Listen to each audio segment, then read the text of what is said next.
Hello everyone. Save Jobs here just filed their appellant brief early today, and here is a quick summary. And as you can see, they filed quite early in the morning, but we didn't have time to actually review the whole document. It's a 37-page document, and in the beginning, they actually highlight that these are the key 4 points, right? That there is increased competition from H-1B workers, and H-1B workers in fact they stay longer because of H4 holders. So also they talk about how the statutory rights are also deprived based on that. I mean, overall, these are the key arguments point that they look at. The first one is essentially it's unconstitutional and for the dual authority model. What it means is, DHS basically assumes in their brief that there is statutory framework, basically some sort of legal framework, right? That tells that there is this authority shared between Congress and the DHS over issuing work authorizations, and Congress gave full power, which is not true. So the whole idea is they argue that Congress never gave full power, and there is no statutory framework that defines a dual authority model. So the second one is, regarding the dual authority as well. And they say that it's unconstitutional for Congress to give a dual authority for itself and DHS.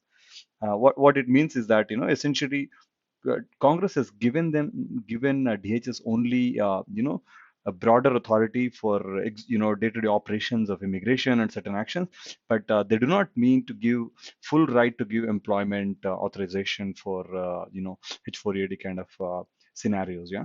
So basically, Congress is the one who has more right to do certain these kind of things, and DHS cannot have this is because they can't have dual authority. That's the whole idea. The third point is, being silent regarding, okay, Congress does not prohibit issuance of H4EDs, right? That's what the argument was. And here they say that being silent about it doesn't mean that you can claim that.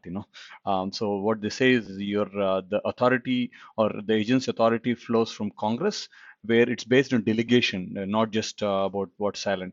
So in this context, Congress had to actually delegate that in order to issue the H4EAD authority, right? So they have not delegated such order, so DHS cannot do that. Again, the other major point they say is, send it back to the court, right? That's what they everybody argued. But Save Joseph says that this has been dragged for almost 4 years, and no point in basically again sending back. And they say that this point was actually discussed in the district court, so no point in sending back. Yeah, and that's what they say.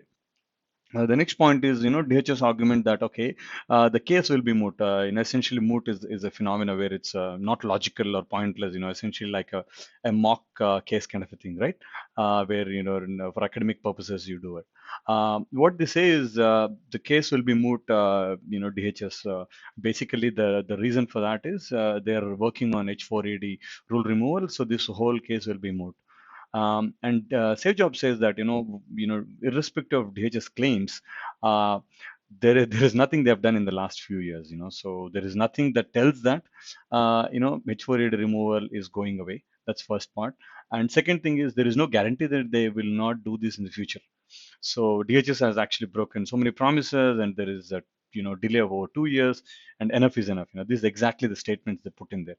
So they say that this is not logical. So we want to make sure they fix that part. Yeah? So that's their argument. Now, the other one they say is DHS cannot say Save Jobs does not have standing. This is one of the biggest points that they was argued in all of them, right? The standing is basically the point their right to basically fight the case, right? So Save Jobs says that the standing comes from H4D rule statement itself, where it tells that H4AD was created to help H1B holders stay longer or help H1B holders in the country, right? That's the whole point of H4EAD, one of the points that I would say. And they said that these are H4EAD holders are essentially helping their competitors. So based on that concept, they say that okay, you're helping our competition who are actually creating competition in the market of our members. So basically, we have standing to fight against our rights. And again, the other one is basically DHS rejecting their own, their their purpose of H4 EAD. Renounce, means reject or abandon their very purpose. So an H4 EAD rule was created to help H1B holders stay. And in one of the arguments, they say that, hey, this does not impact Save Jobs members, whereas Save Jobs members are actually competing with H1B holders. So it's kind of contrary. That's what they say. Also, they say that court cannot ignore the presence of H4 workers in computer jobs, right? Sorry, it should be computer jobs.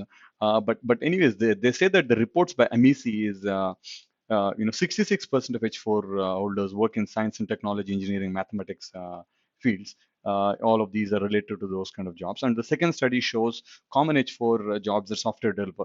So these are actually reports from Amici. Basically are the interveners who are the friends of the court, essentially who does not have a bias. So that's what it means. So they say that these reports tell that majority of H4 holders are employed in the computer related jobs.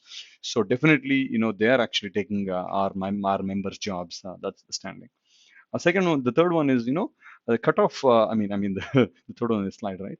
The cutoff rule for considerable evidence, right? So they say that okay, you cannot really submit any evidence after the court date. So this is kind of a big argument as well, because Save Jobs, submitted many job postings and all sorts of things in their appendix, telling that how they've been advertised and all. So they bring in a very strong analogy. Future facts can show prior facts. And the example is amazing. What they use: a layer of hardened lava can show that a volcano previously erupted. So what they're trying to argue that is, you need to actually have. I mean, you can deduct the facts from the outcome, what has happened in the past. So they're trying to say that this is not.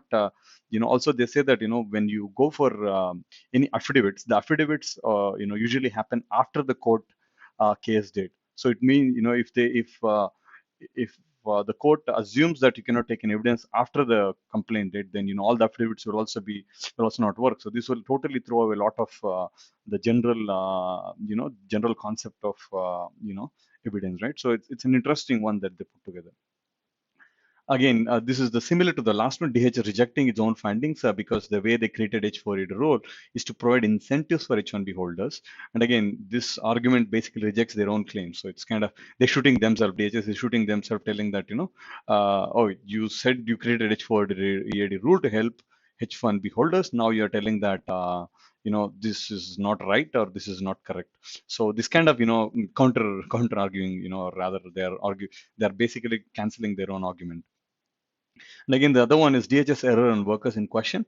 What this one is about, they make an error in the law saying that, H1B and H1 holders, H4 holders are part of the domestic pool and not alien competitors, which is not true. So they say that these are guest workers who have filed for permanent residency, but they have not got it yet. So they cannot be termed as domestic workers.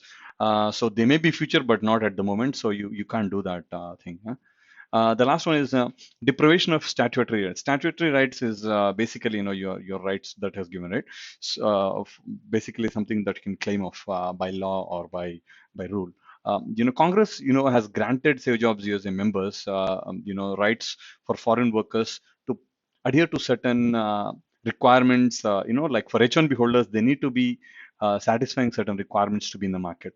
But whereas in case of H4 holders, there is no protections whatsoever, for Save Jobs as a member. That's what they say, which is actually true, right? So there is because H4 holders can work in any job they want, but H1B holders are actually regulated by certain. There are some protections for that they follow certain things, but H4 holders do not have that.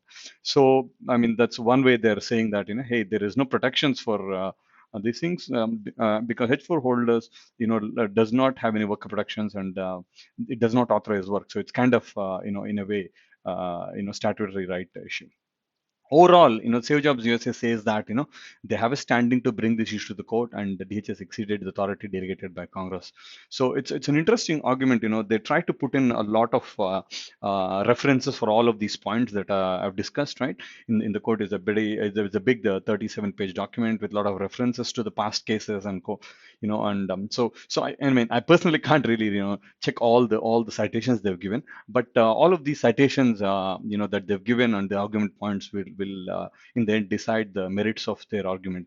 So it's an interesting, argument put together by Sage of GSA.